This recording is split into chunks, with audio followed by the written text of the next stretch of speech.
dizer, ele é um conteúdo de natureza estritamente pedagógica, didática, certo? Então, os experimentos que vocês fizeram na aula prática, as interpretações desses experimentos, eles não são aplicados, pelo menos não dessa maneira, não dessa forma de organização, certo?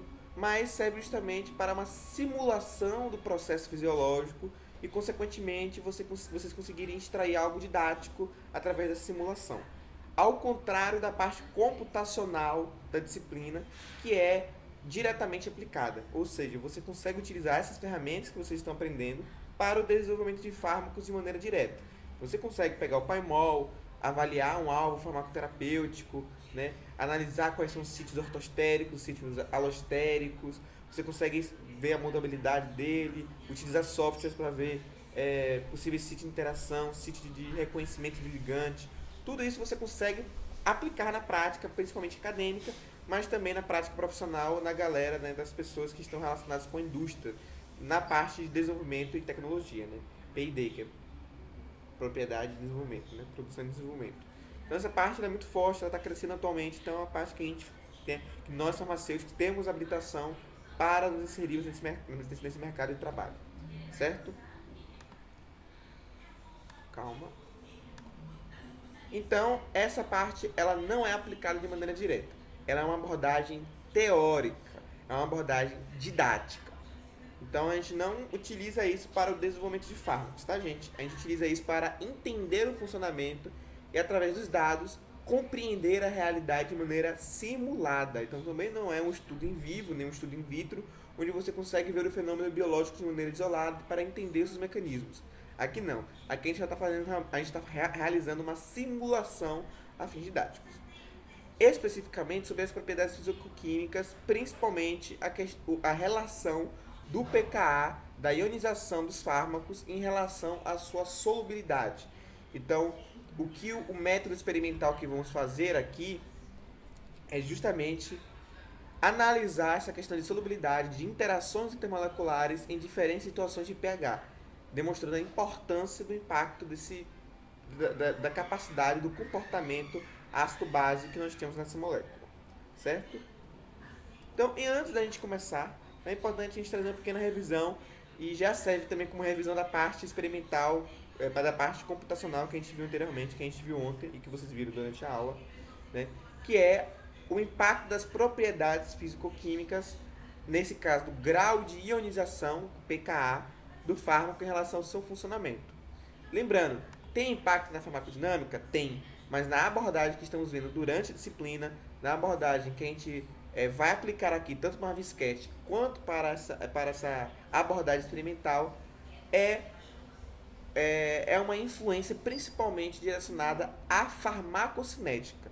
Lembrando que a farmacocinética corresponde às fases de absorção, distribuição, metabolismo e excreção, né? Essa fase que o fármaco está percorrendo pelo nosso corpo, o que o organismo faz com o fármaco, é isso que a gente vai interpretar a partir desses dados experimentais e a partir do Marvisquete.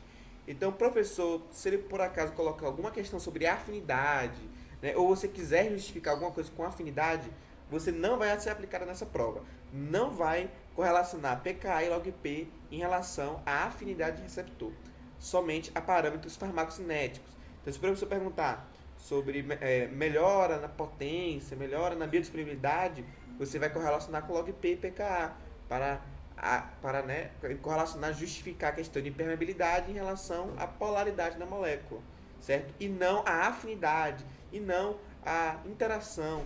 Isso a gente vai ver a partir do próximo módulo através do Paimol. Então, o Paimol é um método computacional, um método digital para a gente conseguir prever as interações farmacodinâmicas. Propriedades físico-químicas, a gente vê questões farmacocinéticas, certo? Então, os fármacos, em sua maioria, né, os principais fármacos que nós temos aí no mercado, eles são compostos com propriedades eletrolíticas fracas, né? Ou seja, ácidos fracos ou bases fracas, certo? Então, em solução aquosa, que é um meio onde esses ácidos e bases fracas podem reagir, há uma parcela da população dessa molécula no seu formato ionizado, certo? E a proporção entre a parte ionizada e não ionizada, ela é determinada pelo pH e através disso o valor de log P é alterado e, consequentemente, sua permeabilidade e o impacto pela via oral também é influenciado em relação ao pH, certo? Então, o que é o diabo desse pH que a gente tanto fala durante o primeiro módulo de QF, que vocês vão ver, ou vocês já viram em outras disciplinas da faculdade de farmácia, o que é o pH, o pKa? O pKa, gente, é um número, certo? É um resultado experimental que informa qual o pH, o composto, qual o pH que é o ponto isoelétrico dessa molécula. Ou seja, qual o pH que se encontra metade na forma neutra e metade na forma ionizada. Isso que é o pKa. Então, o pKa é uma propriedade intrínseca à molécula. Então, vamos dizer assim, o ácido acetil salicílico, ele vai ter um pKa. O pKa, sei lá, de 3,5, se não me engano. Ou seja, no pH de 3,5, metade da população do ácido acetil salicílico estará na sua forma neutra e a outra metade na forma ionizada. Certo? Isso, gente, é explorado para todos os fármacos, na verdade, todas as moléculas que têm pKa. Só que, gente, o pKa é uma medida para ácidos, né? Que é o menos log da constante de dissociação de um ácido. A nível de rigor científico, de rigor químico, o certo seria para bases a gente utilizar o pKb, certo? Que é essa constante voltada para a base. Só que para facilitar a nossa interpretação, nós utilizamos o pKa do ácido conjugado da base, certo? Então, quanto mais fraco for esse pKa, mais forte é a base, porque a gente segue a lei dos pares conjugados da teoria de Borsted e Lowry, que quanto mais fraco for o ácido conjugado, mais forte é a base.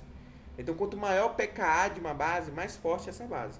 Quanto menor, mais fraca ela é. E com ácido, o contrário. Quanto menor o pKa, mais forte é esse ácido. E quanto maior for esse pKa, mais fraco é esse ácido. Certo? E lembrando, gente, que o pH é um parâmetro do meio onde essa molécula está. Certo? Então, moléculas elas não têm pH. Elas têm pKa. O pH é o meio onde ela está presente. Certo? Então, pH ele vai mudar de acordo com o órgão que nós estamos. Então, os órgãos eles possuem pH estereotipado, ou seja, cada órgão tem um pH específico. Pelo que eu lembro da prova, a professora geralmente não dá o pH especificamente falando, se não for para calcular. Né? Para interpretações mais subjetivas, ela fala assim, no pH intestinal. Então, o pH intestinal é entre 6 e 8, principalmente no duodeno, que é a principal porção do intestino delgado, que é a absorção, certo? Das moléculas, no geral, tanto dos micronutrientes como dos fármacos, certo? Então, o pH, ele é do ambiente. Então, o pH do duodeno, o pH do estômago é entre 2, 4, o pH mais ácido. O pH da urina é um pH que é muito dependente da alimentação, então pode ser controlada. Isso, inclusive, utilizado na terapêutica, né, para desintoxicação de alguns fármacos, numa pessoa que está tendo overdose. O pH do sangue é 7,4. Então, o pH vai depender do ambiente onde essa molécula estará presente. Enquanto o pKa é uma questão intrínseca desse fármaco. Então, o pKa é por fármaco, não do meio. Certo? O pKa ele também pode ser chamado de coeficiente de ionização ou grau de ionização. Certo? E o que é isso? O que esse número expressa? Ele expressa justamente a contribuição percentual relativa das espécies ionizadas e não ionizadas, certo? Então, lembrando, pKa é o pH na qual essa molécula está na metade na forma neutra e metade na forma ionizada, certo? Lembrando, a forma ionizada, gente, ela vai ter um caráter mais polar. Por quê? Porque você tem uma carga real relacionada ao íon, seja a sua forma negativa, no caso dos ácidos, seja a sua forma positiva, no caso das bases. Então, essa carga real, ela acaba aumentando as interações com as partes hidrossolúveis, né, com a parte da água, que tem um momento de polo, e, consequentemente, ela aumenta a sua solubilização em água, certo? E isso diminui o seu valor de log P, que é a sua afinidade pela parte lipídica, certo? E a forma não ionizada, ao contrário, por ela não possuir essa carga real, somente tendo cargas parciais, ou seja, no máximo ela pode ter um momento de polo, de um hidrogênio, ela pode ter um momento de ligação de hidrogênio, um momento de polo, um Van der Waals, né, uma interação hidrofóbica. Apesar de poder existir essas interações, ela tem um caráter mais lipossolúvel porque ela não tem uma carga real. ou seja, ela não está ionizada. E isso, gente, aumenta a sua permeabilidade, pois aumenta seu valor de log P, tá? Então, lembrando, a forma ionizada ela será menos absorvida, enquanto a forma não ionizada será mais absorvida, justamente por conta da alteração da sua carga. Essa imagem aqui é uma imagem bem conhecida, ela está presente, né, de maneira análoga em diversos livros de farmacologia, livros de química farmacêutica. Ele é do Eliezer, né, que inclusive faleceu recentemente. E ele é bem interessante porque ele traz uma relação simplista. Gente, minha gata passou pela minha cabeça agora. Ela traz uma versão simplista sobre a permeabilidade das moléculas. Então, por exemplo, um ácido fraco, né, que está representado aqui como HA, o hidrogênio ácido, quando ele é ionizado pelo meio do pH que ele está presente, né, há a liberação de um próton no meio, diminuindo o pH, e consequentemente a formação do ânion, que é a base conjugada. A gente percebe que a base conjugada, por ela ter uma carga, ela não consegue se solubilizar, consequentemente ela não consegue se permeabilizar pela membrana plasmática, que tem característica lipofílica, certo? Enquanto a sua forma não ionizada consegue permear pela membrana plasmática, e aí no meio intracelular ele pode ou não reagir e continuar sua jornada pelo nosso corpo. E acontece da mesma maneira, só que com o sentido de carga oposto, certo? Uma base, ela não tem o hidrogênio, ela recebe o hidrogênio do meio, ou seja, no pH ácido, formando a sua forma ionizada, que não tem permeabilidade muito boa, não tem permeabilidade relativa muito boa para permear pela membrana plasmática, certo? Enquanto a forma não ionizada consegue permear pela membrana plasmática e, consequentemente, isso aumenta a absorção. Depois, no meio intracelular, ou no tecido, ou na célula-alvo, né? Depende do fármaco que estamos falando, ela pode ou não se ionizar, isso pode ou não ser importante para a farmacodinâmica, mas estamos avaliando aqui a parte de farmacocinética. O pKa, com o pKa, ele é um número muito importante para a gente, porque a gente consegue, a partir do pKa, calcular, né, justamente a concentração, a porcentagem da população que está ionizada ou não ionizada. E aí existe um teórico químico muito antigo que ele conseguiu formular essa equação que a gente utiliza em várias disciplinas, analítica, farmacocinética, química farmacêutica. E ela é adaptada tanto para bases quanto para ácidos, certo? Então, esse aqui é a fórmula que vocês já estão carecas de saber e que vocês já fizeram a prova utilizando essas fórmulas, então a gente não precisa se atentar tanto para essa fórmula, tá? E lembrando que existe essa fórmula aqui que utiliza o antilog, que é o exponencial, certo? E é muito mais simples, menos trabalhoso de você calcular através do antilog, que é, para quem não sabe, a parte exponencial da calculadora científica. Então você clica no Ezinho lá com Y em cima, né? E você já consegue realizar esse cálculo e é muito mais fácil, é mais fácil de gravar, é mais fácil de utilizar e tem menos erro. Não sei se vocês vão precisar calcular. Quando eu fiz, precisou calcular sim a forma ionizada e a forma não ionizada, tal qual se tinha na teórica, certo? Então, leve em consideração que vocês podem calcular ou não sei dizer, né? Também não tem a previsibilidade total da prova, mas é bom vocês gravarem, lembrarem essa fórmula para o momento da prova, certo? E outra coisa, lembrar do raciocínio lógico ao utilizar esse cálculo, né? Então, se você tem um pKa, uma molécula que é um ácido que tem um pKa de 1 no pH intestinal de 8, né, você tem que levar em consideração que possivelmente a maior parte dessa molécula estará na sua forma ionizada, certo? Então, se o seu cálculo der lá 30%, 40% de forma ionizada, você reavalia o seu cálculo e retorna para ver se você errou em alguma operação. Geralmente a gente sabe a fórmula, certo? Só que a gente erra na parte mais de resolução, né? Então você fez um erro ali de divisão, um erro da operação.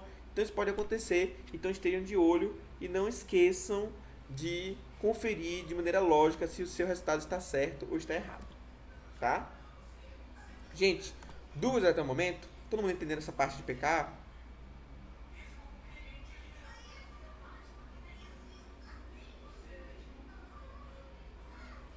Tudo certo, né? Então, qual é o objetivo da aula?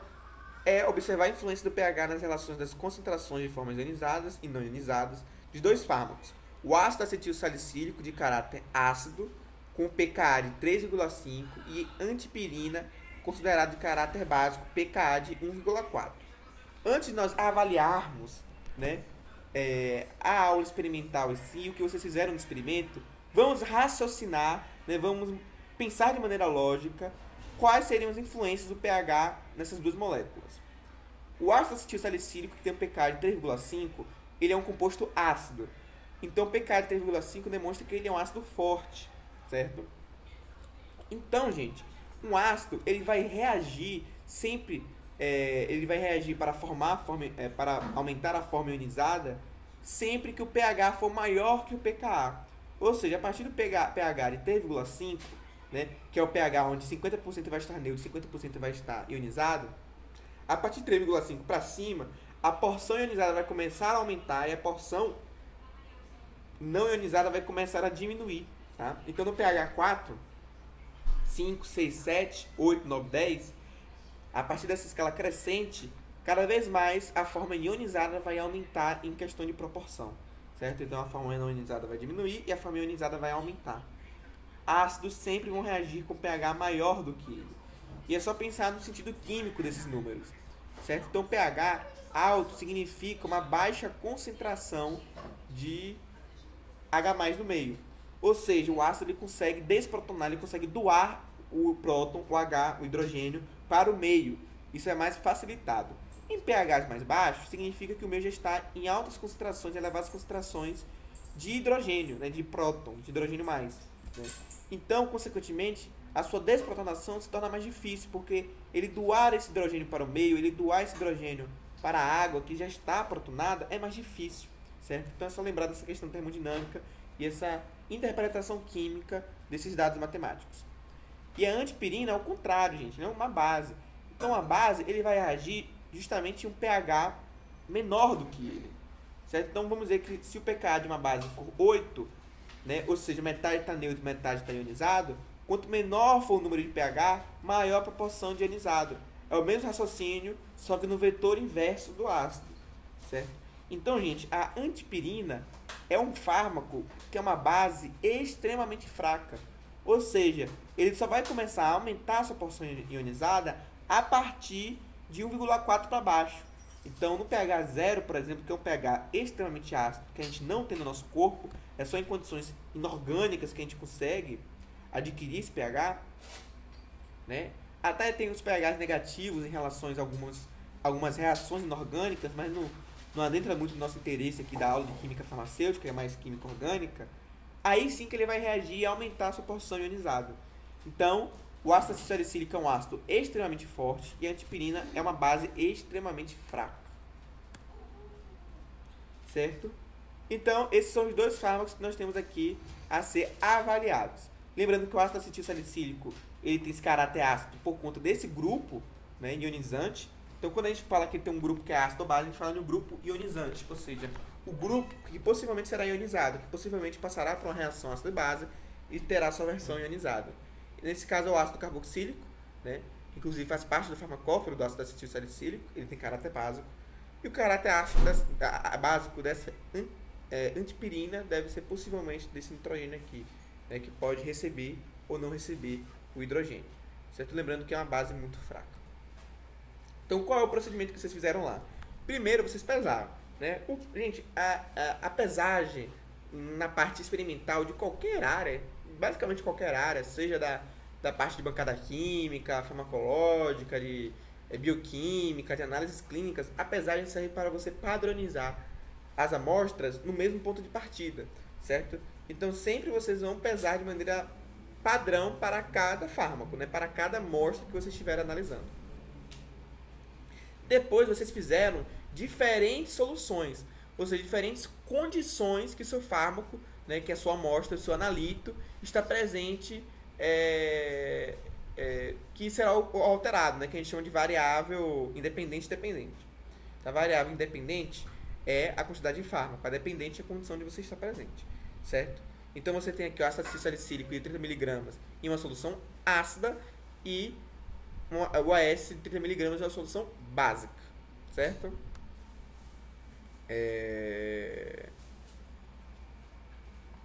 Então, vocês têm essas duas condições para cada fármaco, né? A antipirina também, você tem a condição de solução ácida e de solução básica, certo? Depois vocês agitaram justamente para você homogeneizar e permitir com que a reação ácido-base aconteça em todo o tubo de ensaio, certo? Que foi o meio reacional onde vocês colocaram o analito e os reagentes, certo? E aí vocês misturaram também com... Não me esqueci o nome dessa molécula, gente. Mas que é uma molécula apolar, né? E aí vocês, consequentemente... Gente, esqueci o nome. Vocês fizeram aqui mesmo aqui? Deixa eu ver se tem aqui. O roteiro. Aurora, eu acho que é acetato de etila, não? Pronto, acetato de etila, né? Que vai ter aí, no caso, a formação da fase orgânica e a formação da fase aquosa, certo? E aí, com isso, você tem um experimento muito semelhante ao experimento de log-P, né? Que é esse coeficiente de partição. Depois disso, depois da homogenização, vocês fizeram uma técnica analítica que vocês devem ter aprendido em farmacognosia 2, em química orgânica. Não, vocês aprenderam em química orgânica experimental, mas também vem em farmacognosia 2.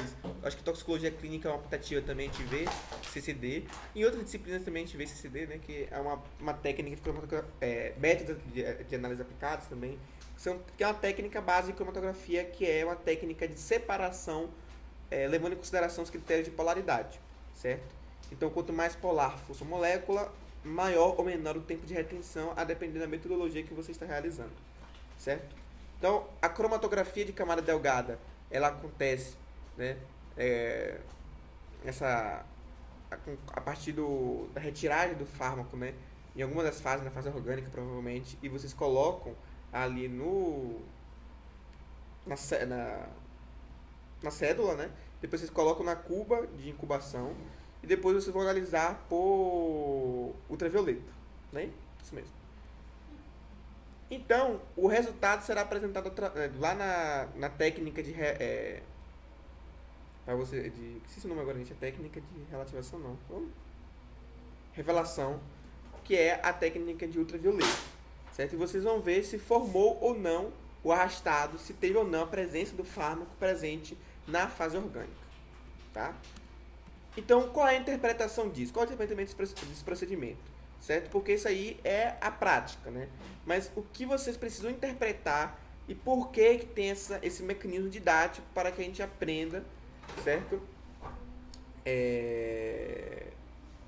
Para que a gente consiga tirar, através disso, uma informação didática, né? Qual a importância desse experimento?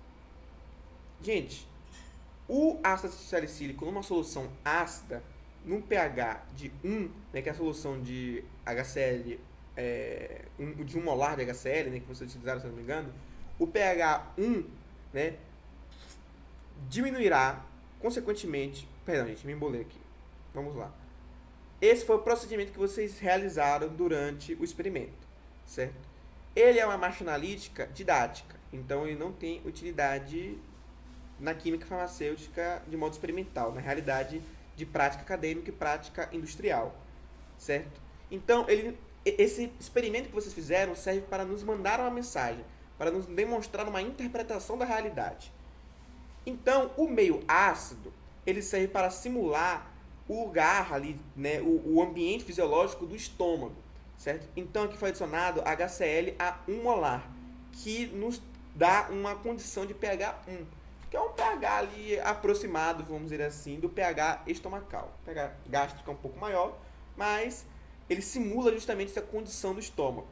Enquanto a solução básica, ele simula a condição do intestino delgado, que é o principal órgão de absorção do nosso corpo. Por que esse caminho percorrido é importante? Porque a gente precisa saber tanto, né, a formação de formas ionizadas no ácido e na base, na solução ácida e na base. Porque, para que o fármaco ele se solubilize a ponto de ser absorvido e passado para a corrente sanguínea, ele precisa passar por uma solubilização em água anterior. Então, a história que a gente vê geralmente na farmacocinética, né, na abordagem da química farmacêutica, é que no estômago ele reage, tem a sua forma ionizada, ele é solubilizado em água e depois, com a correção de pH da passagem do quimo, né, do bolo alimentar do estômago para o duodeno, ele retorna à sua forma não ionizada e, consequentemente, ele é mais bem absorvido do que sua forma ionizada. Então, é esse o caminho que a maioria dos fármacos percorrem, certo? Então, se você pegar a quantidade de fármacos básicos que tem na indústria, que a gente tem no nosso dia a dia clínico, vocês vão perceber que 60%, 70% são bases fracas, sem outros grupos ionizantes, certo? Claro que um ácido fraco, como é o caso do ácido acetilsalicílico, ele também tem sua absorção por via oral considerável. Lembrando que o pKa é uma das influências para as propriedades fisicoquímicas que impactam na farmacocinética. Certo? Existem outros, log-P, empacotamiento cristalino, questões farmacotécnicas que a gente não adentra na disciplina.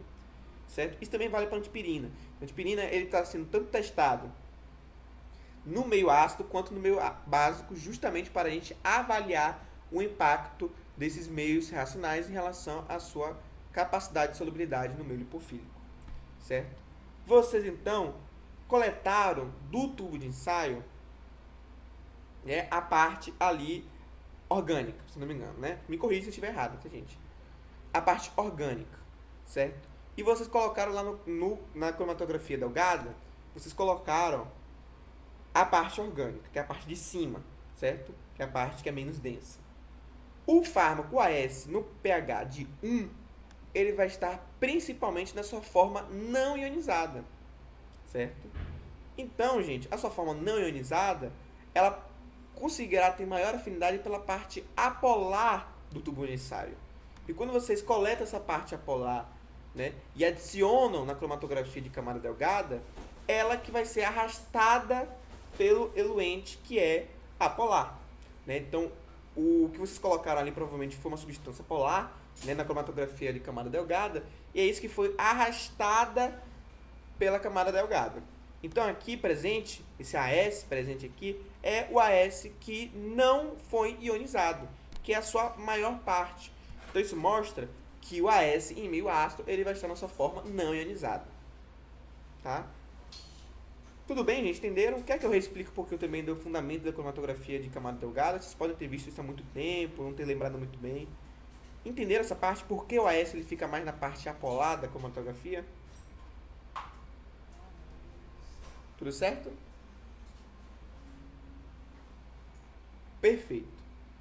Quando a gente vai para o meio básico, o AS ele vai ter uma reatividade em relação a ácido e base maior.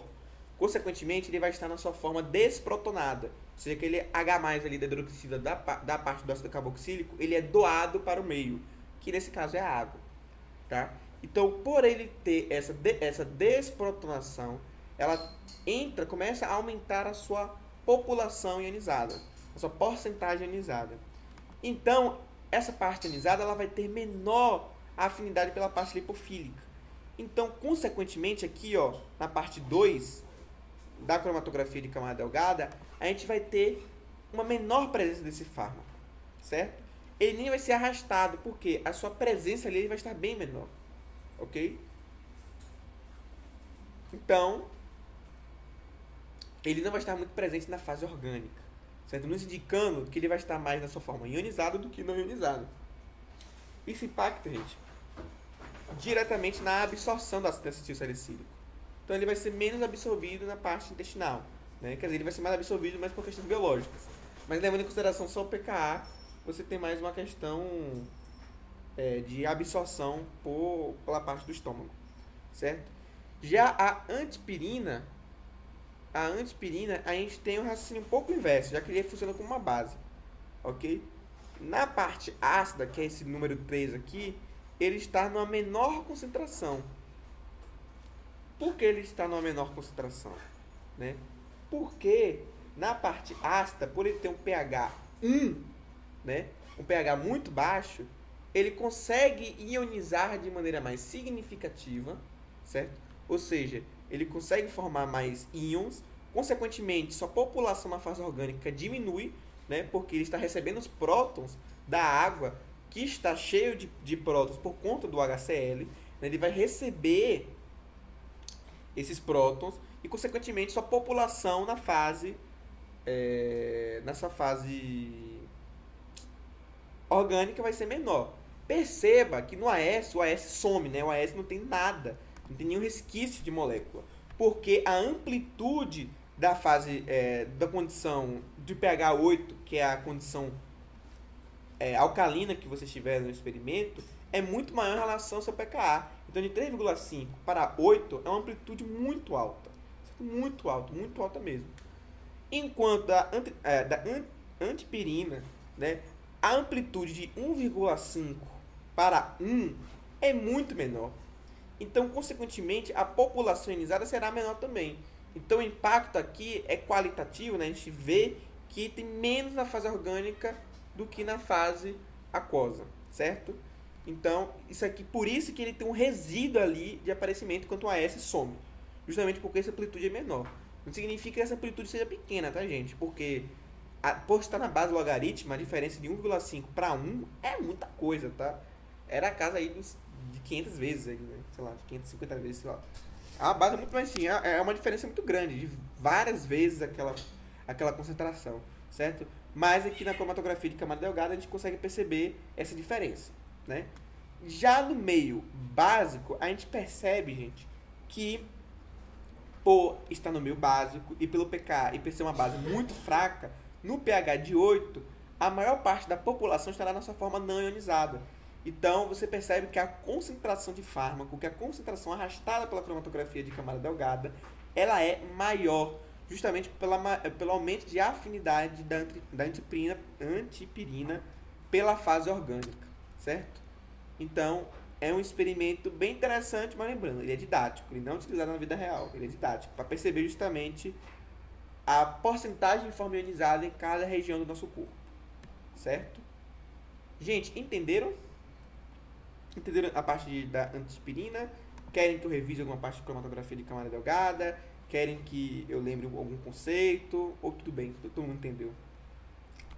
Entendeu essa diferença de amplitude? Entendeu porque a antipirina ela tem uma pequena concentração ali presente na condição ácida, mas o ácido acetil salicílico na condição básica não tem nada ali presente, ou quase nada? Tudo certo? Gente, uma coisa, tá? Uma dica para a resolução da prova prática de Glória. Na verdade, isso se estende também para a parte teórica. Mas como a gente está mais agora na parte prática, eu vou falar na parte prática e quando a gente estiver revisando os conteúdos pertinentes para o módulo 2, eu relembro isso de novo. Glória gosta muito do que ela está falando em sala de aula.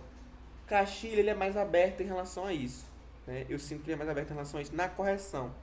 Então, por exemplo, Castilho, ele leva em consideração o jeito que você falou para chegar naquela interpretação. E às vezes a prova de Castilho, elas têm mais de uma resposta, certo?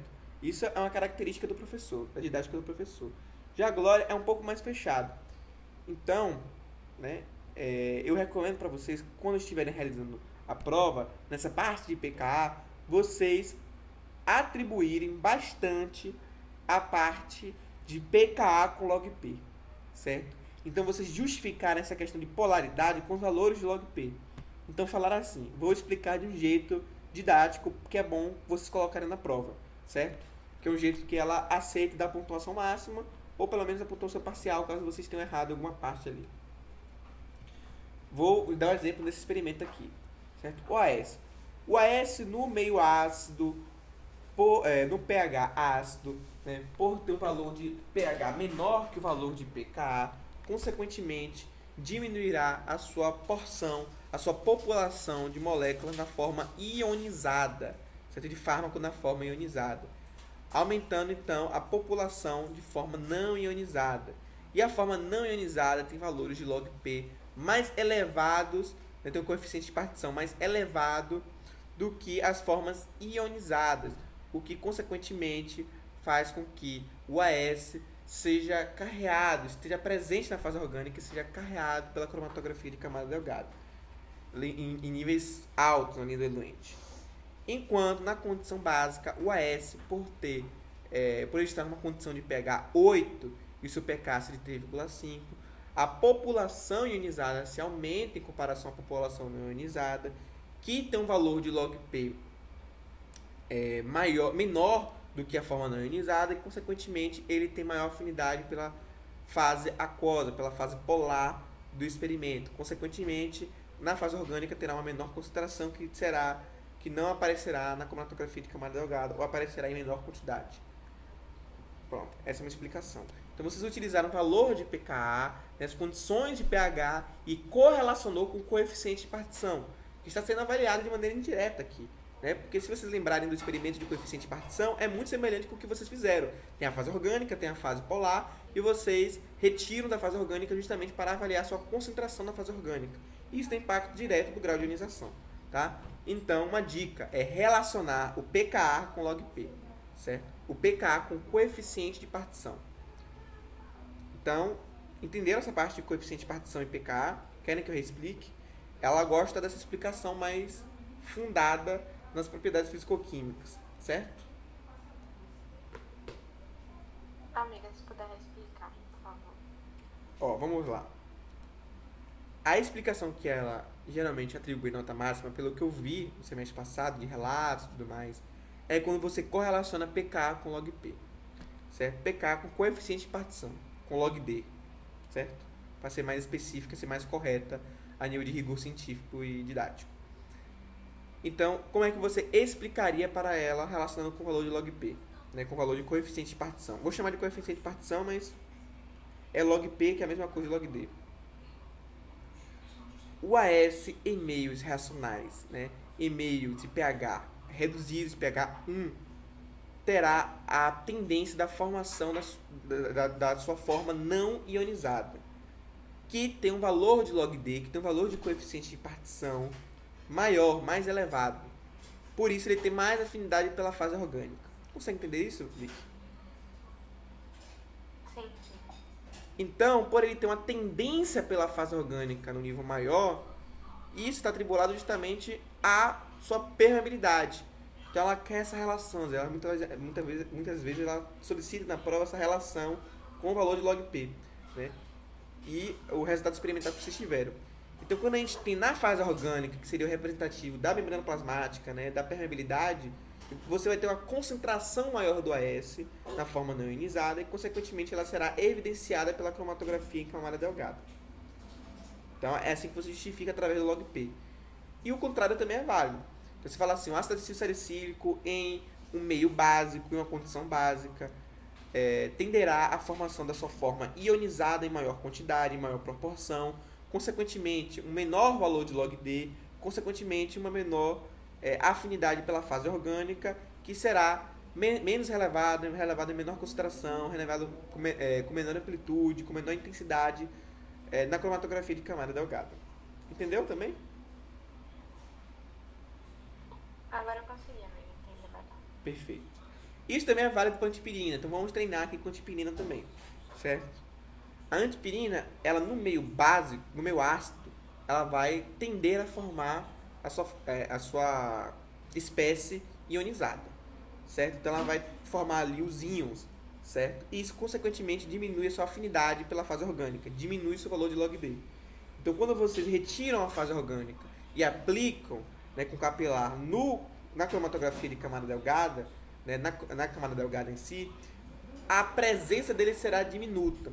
Por que ele aparece enquanto o AS não aparece? Porque a amplitude, a diferença entre o pH e pKa, nas duas condições, com os dois fármacos que têm propriedades diferentes, elas são menores. Então, na antipirina, 1,5 para 1 é uma relação menor, é uma diferença menor do que 3,5 para 8, certo? Então, por isso que, apesar de estar na sua forma mais ionizada, né, há ainda a presença de forma não ionizada e ela é evidenciada pela cromatografia de camada delgada. Enquanto, em condições básicas, a antipirina ela vai estar reagindo menos.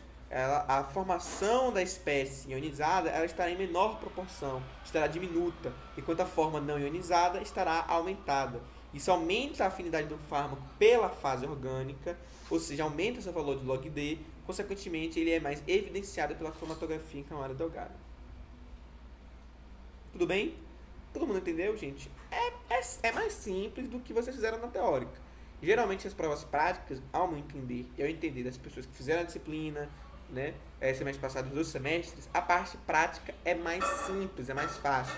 Tanto que por isso seu peso diante a nota final é menor, certo? Mas ela não deve ser subestimada. Tente tirar o máximo de nota possível, porque às vezes a maioria das pessoas que perdem QF perdem por uma nota com a distância para a nota de corte, né, para a nota na média, muito pequena. É décima, questão de 3, 4 décimos. Então, isso pode ser retirado na parte prática. Tá? Então, estudem, revisem essa questão, revisem o roteiro, certo? E vocês, com certeza, vão se aprofundar e vão ter menos chances de errar durante a realização da prova. Certo? Todo mundo conseguiu entender, gente? Alguma dúvida sobre a parte prática? Querem tentar rapidamente aqui, aplicar na parte do Marvin Sketch? Ver esses valores de pH, essas questões de pK no Marvin Sketch? Rapidinho. Vocês querem fazer isso? E acho que a gente encerra a parte prática, né? Tá, vou pegar aqui o Marvin Sketch. Rapidinho. O de navegador mesmo, a gente faz rapidinho aqui mesmo, só pra gente relembrar um pouquinho do Marvin Sketch. E aí vocês estão, acho que, completamente preparados pra parte prática, tá? Não vejo muita dificuldade nessa parte, não. Oxente, gente, cadê? Pera aí.